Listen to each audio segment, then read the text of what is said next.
Buenos días. Este video está dedicado a mis alumnos del segundo año de Derecho de la Universidad Central de Venezuela, las secciones C y H. Este es el tema C, que corresponde a las obligaciones y se refiere al concepto de obligación, las clases de obligaciones y los tipos de obligación. En relación al concepto de obligación, debemos tener en cuenta que la obligación es un vínculo que se establece entre dos personas, el acreedor y el deudor, y que están unidas entre sí por la expectativa de cumplimiento que tiene el acreedor del deudor.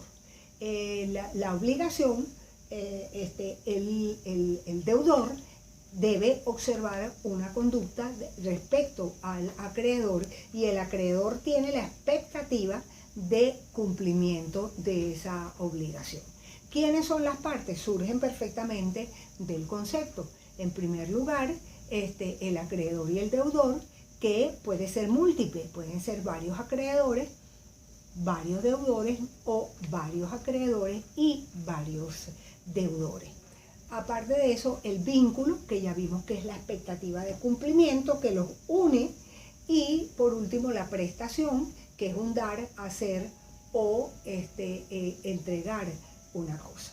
Las obligaciones pueden ser civiles y pretorianas. La civil está reconocida por la ley, la pretoriana la reconoce el pretor en ejercicio de su jurisdicción.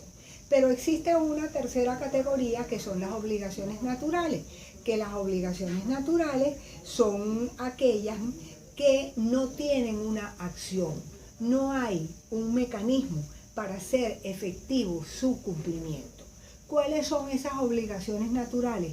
Bueno, las obligaciones que contrae el pupilo sin la autorización del tutor, la mujer sin la autorización del tutor, el extranjero que no tiene el ius commercium y que realiza actos de comercio con el romano, el esclavo que realiza actos de comercio sin la autorización del dominus, porque necesitaba la autorización para que tuviera la validez lo que él hacía. Las obligaciones que surgen de la capitis diminutio, porque la capitis diminutio modifica el estatus, pero convierte la obligación civil en obligación natural. De manera que había que acudir al pretor para que él hiciera efectivo el cumplimiento de la obligación. También las obligaciones que surgen de la patria potestad, del ejercicio de la patria potestad, y las relacionadas con el préstamo del hijo sometido a patria potestad, que dio origen a un senado consulto que se llamó el Senado Consulto Macedoniano, que prohibió el préstamo a los hijos y que dejó sin acción, eliminó la acción para hacer efectivo el préstamo aún después de muerto el padre, porque lo que originó ese Senado Consulto fue un homicidio que cometió un sujeto que asesinó al padre porque estaba agobiado por las deudas y por el reclamo que le hacían los prestamistas, y asesina al padre para cobrar la herencia. Entonces el Senado Consulto estableció que ni siquiera después de muerto el padre se permitía la acción para reclamar las deudas hechas al hijo, como una manera de atenuar o de evitar que los hijos utilizar o que se le hicieran préstamos a los hijos, ¿no? Pensando que luego se iban a hacer efectivos en la herencia que le dejara el padre. La obligación existe una clasificación de acuerdo a la prestación y de acuerdo al número de intervinientes. De acuerdo a la prestación, las obligaciones se clasifican en divisibles e indivisibles, alternativas y facultativas, genéricas y específicas. Las genéricas y específicas tienen su origen en el género y en la especie, como su nombre lo indica. Es decir, hay muchas en el mercado o tiene una característica especial que la hace insustituible. La divisible e indivisible tiene que ver también con el género. En la divisible, la deuda puede fraccionarse sin que pierda su valor, mientras que en la indivisible el objeto tiene características específicas que impiden que se fraccione porque perdería su valor. Y en las alternativas y facultativas, hay dos objetos y el sujeto se libera entregando uno u otro. Y en la facultativa hay un solo objeto, pero se libera entregando uno distinto, de acuerdo al pacto que se establezca. Y de acuerdo al número de intervinientes, se clasifican en solidarias, en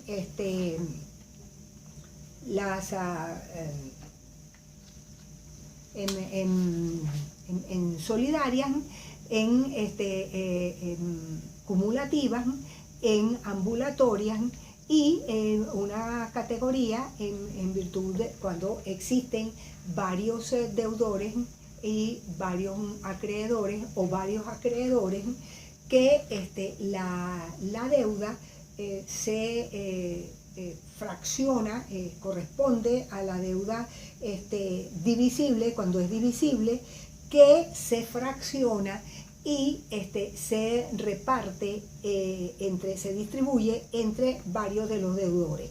Y cada deudor responde de la parte que le corresponde. Igual manera, la deuda puede fraccionarse entre varios acreedores y cada acreedor solo puede reclamar la parte que le corresponde. Esas son las obligaciones mancomunadas, es decir, existen en una deuda en la cual existen varios deudores, la obligación se fracciona entre ese número de deudores y cada uno de ellos responde por la cantidad que le corresponde. O, de igual manera, si existen varios acreedores, la acreencia se fracciona entre cada uno de los acreedores y ellos responden, solamente pueden exigir el cumplimiento de la cuota parte que le corresponde. Ahora, veamos cómo se refiere el Código Civil, cómo habla el Código Civil de la obligación divisible.